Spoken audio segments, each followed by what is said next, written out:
Hello everyone, আসসালামু আলাইকুম। দরিদ্রটেক.com পক্ষ থেকে সবাইকে স্বাগতম। আজকে আমি আপনাদের সাথে শেয়ার করব কিভাবে পেন ড্রাইভকে বুটেবল করবেন। এখনকার যুগে সব ধরনের ল্যাপটপে সিডি-রোম উঠে গেছে। এখন সবাই পেন ড্রাইভ দিয়ে উইন্ডোজ দিতেছে। আজকে আমি আপনাদের সাথে শেয়ার করব পেন ড্রাইভকে কিভাবে আপনি বুটেবল করবেন, উইন্ডোজ ফাইল কিভাবে পেন ড্রাইভে ইনস্টল করবেন, তারপর আপনি আপনার পিসিকে উইন্ডোজ দিবেন। এই জন্য আপনাকে চলে যেতে হবে গুগল ক্রোমে।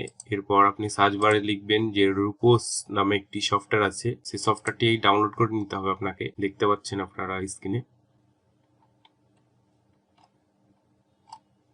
এই সফটওয়্যারটির মূল কাজ হচ্ছে যে আইওএস ফাইল আছে উইন্ডোজ 10 এর বা উইন্ডোজ 7 এর, সেই আইওএস ফাইলটিকে এক্সট্রাক্ট করে দিবে। আমি আপনাদের এখন সরাসরি দেখাবো। এখানে দেখতে পাচ্ছেন আমার একটি পেন ড্রাইভ ইনস্টল করা আছে, আর আমার সফটওয়্যার ডাউনলোড করা আছে অলরেডি। এই যে দেখতে পাচ্ছেন, আমি সফটওয়্যারটি জাস্ট ওপেন করব।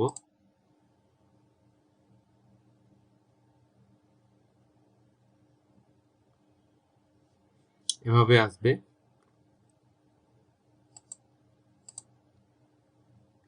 আপনার সফটওয়্যারটিতে দেখাবে আপনার মেমোরি কার্ডটি কত বা পেন ড্রাইভটি আপনার কত জিবির। আমার 8 জিবি পেন ড্রাইভ। এরপর যে আইএস ফাইল আছে, সে ফাইলটি আপনি এখান থেকে দেখে দিবেন।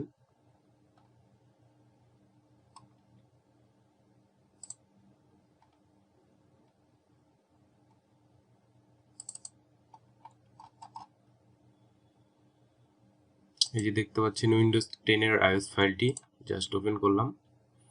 এখনো রেডি হয়ে গেছে দেখতে পাচ্ছেন। এখানে আবার দুইটি অপশন আছে, পার্টিশন, এমবিআর ও জিপিটি। আপনি আপনার যে ধরনের প্রয়োজন আপনি সেটা সিলেক্ট করে জাস্ট স্টার্টে ক্লিক দিবেন। ওয়ার্নিং দেখাবে একবার, বলবে আপনার মেমোরি কার্ডের অথবা পেন ড্রাইভের সব জিনিস ডিলিট হয়ে যাবে। জাস্ট ওকেতে ক্লিক দিবেন।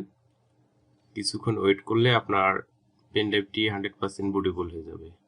আশা করি ভিডিওটি দেখে সবাই উপকৃত হবেন। আর আমার এই চ্যানেলটি যদি ভালো লাগে তবে সাবস্ক্রাইব করবেন নতুন নতুন টেকনোলজি রিলেটেড ভিডিও পাওয়ার জন্য।